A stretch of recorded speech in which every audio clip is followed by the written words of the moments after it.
नमस्कार दोस्तों, आप सबों का स्वागत है। बिहार बोर्ड मैट्रिक परीक्षा के लिए विज्ञान का बहुत ही महत्वपूर्ण ऑब्जेक्टिव प्रश्न जो पिछले वर्षों में पूछे गए हैं। तो पहला प्रश्न है, प्रकाश संश्लेषण की क्रिया होती है। प्रकाश संश्लेषण की क्रिया होती है। आपके सामने 4 ऑप्शन है। अगर आप पहले से जान रहे हैं तो कमेंट में उत्तर जरूर दें। तो प्रकाश संश्लेषण की क्रिया होती है। प्रकाश संश्लेषण की क्रिया हरे पौधे में होती है। हरे पौधे में, तो ऑप्शन नंबर सी बिल्कुल सही है। प्रकाश संश्लेषण की क्रिया कहाँ होती है? हरे पौधे में। ऑप्शन नंबर सी सही है। अगला प्रश्न है आपका 2 नंबर, ग्लूकोज के एक अणु में ऑक्सीजन के कितने परमाणु होते हैं? ग्लूकोज के एक अणु में ऑक्सीजन के कितने परमाणु होते हैं? यह प्रश्न भी आप देख रहे हैं कि 2019 में पूछे गए हैं। तो इस प्रश्न का उत्तर हो जाएगा आपका ऑप्शन नंबर बी बिल्कुल सही है। 6 होते हैं। ग्लूकोज के एक अणु में ऑक्सीजन के 6 अणु होते हैं और ग्लूकोज का सूत्र क्या होता है? C6H12 और O6। C6H12O6 होता है ग्लूकोज का रासायनिक सूत्र। तो चलिए दोस्तों, तो यहाँ आप देख रहे हैं कि ऑक्सीजन का कितना होता है? 6। अब अगला प्रश्न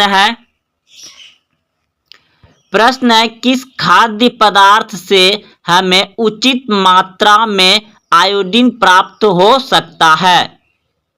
किस खाद्य पदार्थ से हमें उचित मात्रा में आयोडीन प्राप्त हो सकता है? ऑप्शन ए चीनी, ऑप्शन बी चावल, ऑप्शन सी नमक, ऑप्शन डी इनमें से कोई नहीं। तो इस प्रश्न का उत्तर आप सभी अच्छे से समझ गए होंगे, क्योंकि नमक से उचित मात्रा में हमें आयोडीन मिलता है। तो ऑप्शन नंबर सी बिल्कुल सही है। नमक से हमें उचित मात्रा में आयोडीन प्राप्त होता है। अगला प्रश्न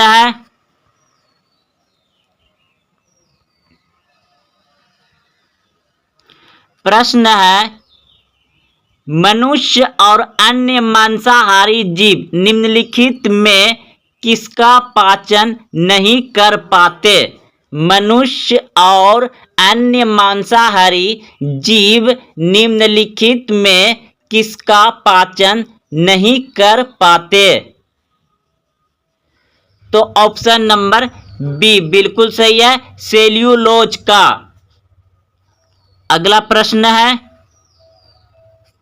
5 नंबर प्रश्न है, निम्न में से परजीवी पादप का उदाहरण क्या है?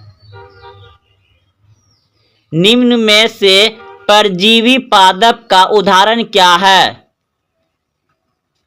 तो ऑप्शन नंबर बी बिल्कुल सही है, ऑप्शन नंबर बी सही है। अगला प्रश्न है आपका, मनुष्य के मुख गुहा में कितने जोड़े लार ग्रंथियां पाई जाती हैं? मनुष्य के मुख गुहा में कितने जोड़े लार ग्रंथियां पाई जाती है? मनुष्य के मुख से 3 जोड़े लाल ग्रंथियां पाई जाती है। तो ऑप्शन नंबर सी हो जाएगा, सी 3 जोड़े पाई जाती है। अगला प्रश्न है, दांत की सबसे ऊपरी परत है। दांत की सबसे ऊपरी परत है अमेल। दांत का सबसे ऊपरी परत होता है। तो ऑप्शन नंबर बी बिल्कुल सही है। मुख गुहा में आहार का कौन सा भाग का पाचन होता है? मुख गुहा में आहार का कौन सा भाग का पाचन होता है? मुख गुहा में आहार का कार्बोहाइड्रेट भाग का पाचन होता है? कार्बोहाइड्रेट, ऑप्शन नंबर बी सही है। अगला प्रश्न है, सुपोषी पोषण के लिए आवश्यक है। यह प्रश्न बहुत बार पूछे गए हैं। 19 में पूछा गया है, 16 में पूछा गया है, 17 में पूछा गया है। सुपोषी पोषण के लिए आवश्यक है, तो इस प्रश्न का उत्तर हो जाएगा आपका इनमें सभी। इनमें सभी यानी हरित, सूर्य का प्रकाश, कार्बन डाइऑक्साइड, इनमें सभी हो जाएगा। सुपोषी पोषण के लिए आवश्यक है, इनमें सभी। प्रकाश संश्लेषण क्रिया में ऑक्सीजन बाहर निकालता है, तो इस प्रश्न का उत्तर हो जाएगा आपका ऑप्शन नंबर बी बिल्कुल सही है। CO2 से प्रकाश संश्लेषण की क्रिया में वायुमंडलीय CO2 का ही निस्त्रीकरण होता है। अगला प्रश्न है, मैग्नीशियम पाया जाता है। मैग्नीशियम पाया जाता है, तो क्लोरोफिल में मैग्नीशियम पाया जाता है। ऑप्शन नंबर ए सही है। मैग्नीशियम कहाँ पाया जाता है? क्लोरोफिल में। अगला प्रश्न है, क्लोरोफिल वर्णक का रंग है। क्लोरोफिल वर्णक का रंग है, तो इस प्रश्न का उत्तर हो जाएगा आपका ऑप्शन नंबर ए बिल्कुल सही है, हरा। सभी हरे पौधे में हरित लवक नामक संरचना पाई जाती है, जिसमें एक विशेष किस्म का हरे रंग का वर्णक वर्णहरित या उपस्थित रहता है। अगला प्रश्न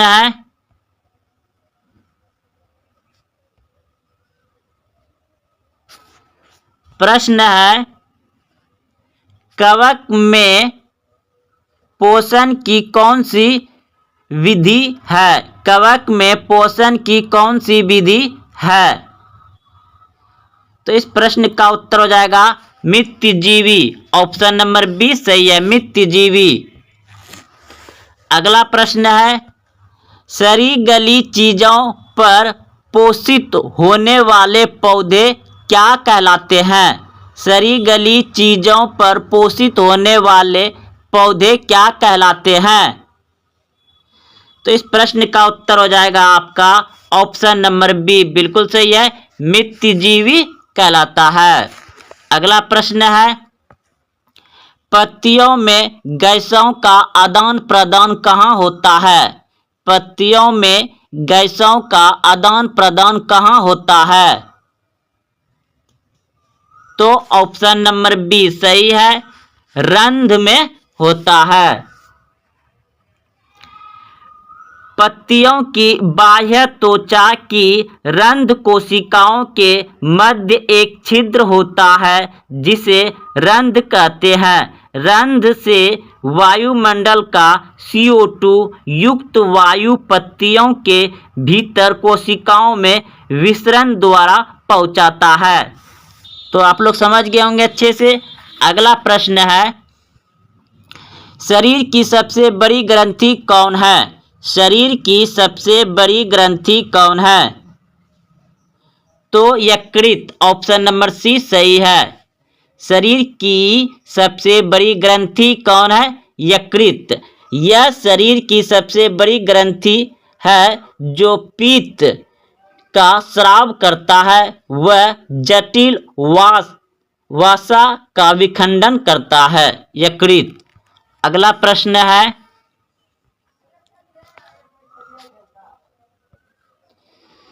प्रकाश संश्लेषी अंगक इनमें से कौन है? प्रकाश संश्लेषी अंग इनमें से कौन है?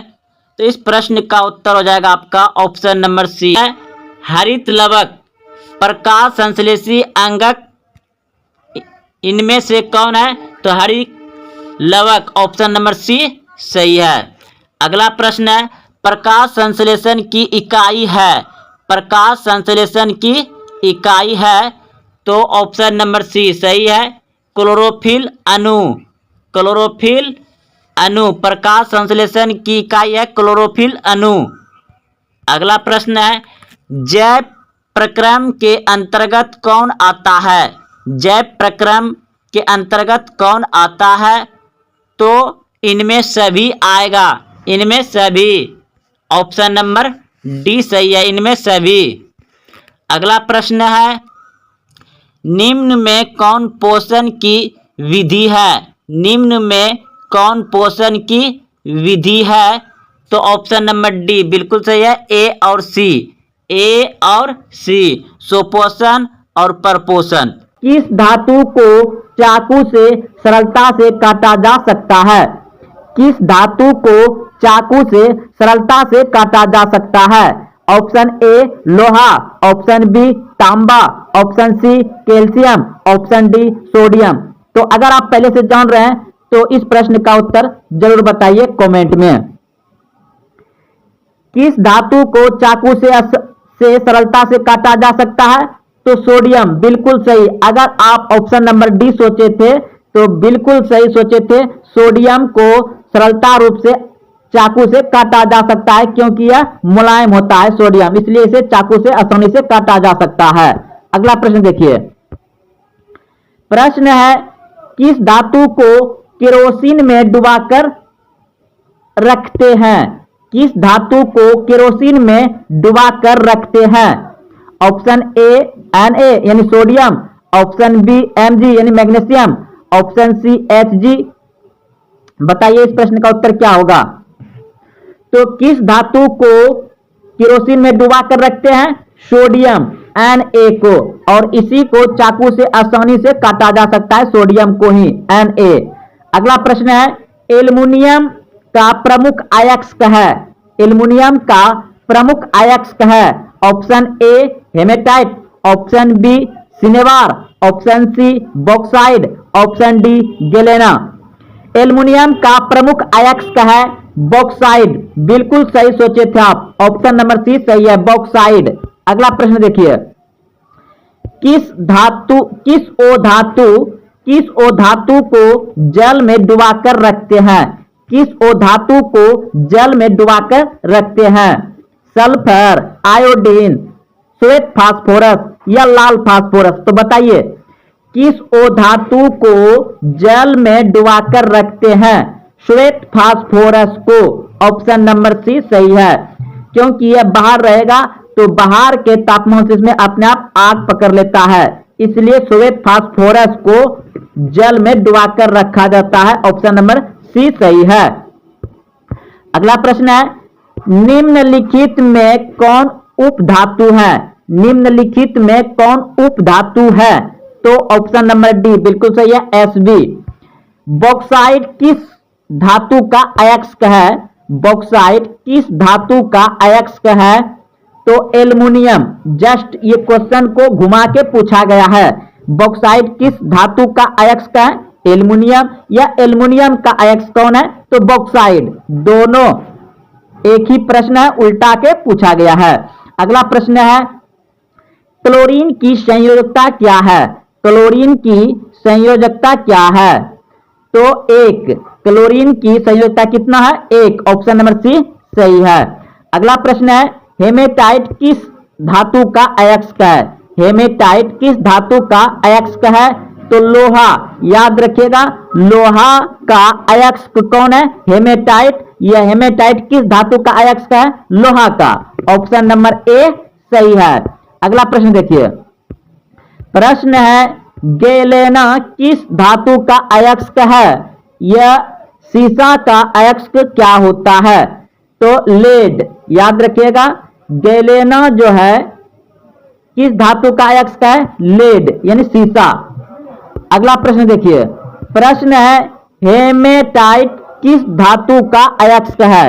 हेमेटाइट किस धातु का अयस्क है? आपके सामने में ऑप्शन दिया गया है, बताइए हेमेटाइट किस धातु का अयस्क है? हेमेटाइट किस धातु का अयस्क है? अभी तुरंत पढ़ चुके हैं, लोहा। लोहा, ऑप्शन नंबर जो है कि डी सही हो जाएगा, लोहा, Fe लोहा। अगला प्रश्न देखिए, विद्युत के सुचालक विद्युत के सुचालक युग्म को चुने, यानी विद्युत के सुचालक युग्म को चुनिए, तो हो जाएगा आपका चांदी और रुकिए चांदी और हो जाएगा आपका क्लोरीन। ऑप्शन नंबर डी सही है। ये विद्युत युग्मक जोड़ा पूछ रहा था। अगला प्रश्न देखिए, धातुओं को जोड़ने में प्रयुक्त गैस, धातुओं को जोड़ने में प्रयुक्त गैस, तो एथाइन। ऑप्शन नंबर सी सही है, एथाइन। ऑप्शन नंबर सी सही है, एथाइन। अगला प्रश्न देखिए, प्रश्न है ओ धातु के ऑक्साइड होते हैं, ओ धातु के ऑक्साइड होते हैं अम्लीय। ऑप्शन नंबर बी सही है, अम्लीय होते हैं ओ धातु के ऑक्साइड। ओ धातु के ऑक्साइड क्या होता है? अम्लीय। ऑप्शन नंबर बी सही है। लोहे की परमाणु संख्या है 26 और लोहा का संकेत क्या होता है? रासायनिक नाम Fe। तो लोहे की परमाणु संख्या 26। अगला प्रश्न देखिए, निम्नलिखित में कौन ओ धातु है? तो Fe यानी लोहा जो है ओ धातु है। अगला प्रश्न है, 1 ग्राम सोने से कितना लंबा तार बनाया जा सकता है? 1 ग्राम सोने से कितना लंबा तार बनाया जा सकता है? 1 ग्राम सोने से कितना लंबा तार बनाया जा सकता है? 1 मीटर, 2 मीटर, 1 किलोमीटर या 2 किलोमीटर? तो 1 ग्राम सोने से बनाया जाता है 2 किलोमीटर का तार। 1 ग्राम सोने से कितना लंबा तार बनाया जाता है? 2 किलोमीटर का तार बनाया जाता है। ऑप्शन डी सही है। कौन सा ओ धातु कमरे के ताप पर द्रव होता है? कौन सा ओ धातु कमरे के ताप पर द्रव होता है? ओ धातु पूछा है, अगर वो धातु नहीं रहता तो पारा आपका ऑप्शन नंबर बी सही रहता, लेकिन यहाँ पे पूछा गया है ओ धातु, तो हो जाएगा आपका ऑप्शन नंबर ए बिल्कुल सही है, ब्रोमीन। ब्रोमीन क्या है? वो धातु है और कमरे के ताप पर द्रव अवस्था में पाया जाता है। अगर सिर्फ धातु पूछता तो पड़ा होता, लेकिन वो धातु पूछा है तो ब्रोमीन होगा। अगला प्रश्न देखिए, निम्नलिखित में कौन सी धातु सबसे अधिक तन्य है? निम्नलिखित में से कौन सी सबसे अधिक धातु तन्य है?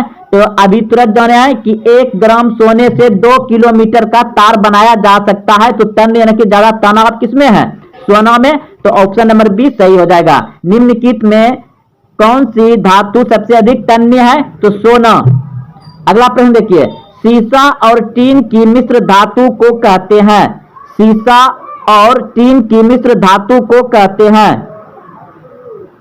सीसा और टीन की मिश्र धातु को कहते हैं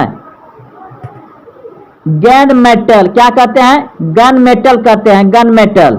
अगला प्रश्न देखिए, निम्नलिखित में किसकी आघात वर्ध्यता सबसे अधिक है? निम्नलिखित में किसकी सबसे आघात वर्ध्यता सबसे अधिक है? तो अगर सोना रहता तो सोना होता, नहीं तो चांदी। ऑप्शन नंबर ए सही है। और आप सभी जानते हैं कि चांदी में सबसे ज्यादा विद्युत चालक अधिक होता है, यानी कि प्रश्न आपको पूछा जाएगा कि सबसे अधिक सुचालक या विद्युत चालक किसमें होता है? तो चांदी में। ऑप्शन ए सही है। अगला प्रश्न देखिए, निम्नलिखित में से किसे चाकू से काटा जा सकता है? निम्नलिखित में से किसे चाकू से काटा जा सकता है? तो लिथियम को भी चाकू से आसानी से काटा जा सकता है, लिथियम को। ऑप्शन नंबर ए सही है। याद रखिएगा कि सोडियम और लिथियम दोनों को चाकू से आसानी से काटा जा सकता है। लिथियम और सोडियम को चाकू से काटा जा सकता है। अगला प्रश्न देखिए, एकमात्र ओ धातु जो द्रव रूप में पाई जाती है? एकमात्र ओ धातु जो द्रव रूप में पाई जाती है? तो ब्रोमीन। यह प्रश्न अभी तुरंत हो चुका है, ब्रोमीन। एकमात्र ओ धातु जो द्रव रूप में पाई जाती है, ब्रोमीन। शुद्ध सोने को व्यक्त किया जाता है? शुद्ध सोने को व्यक्त किया जाता है? शुद्ध सोने को व्यक्त किया जाता है? तो शुद्ध सोना को व्यक्त किया जाता है 24 carat. 24 correct, option number B बिल्कुल सही है। 24 करेक्ट से किया जाता है, 24 करेक्ट से। तो दोस्तों अगर आप देखते हुए यहाँ तक आए हैं तो अगर आप अभी तक चैनल को सब्सक्राइब नहीं किए तो चैनल को सब्सक्राइब करें और अपने दोस्तों में शेयर करें, कमेंट करें कि कैसा लगा और आप कितने प्रश्न पहले से जान रहे थे। तो फिर मिलते हैं अगले वीडियो में। जय हिंद, जय भारत।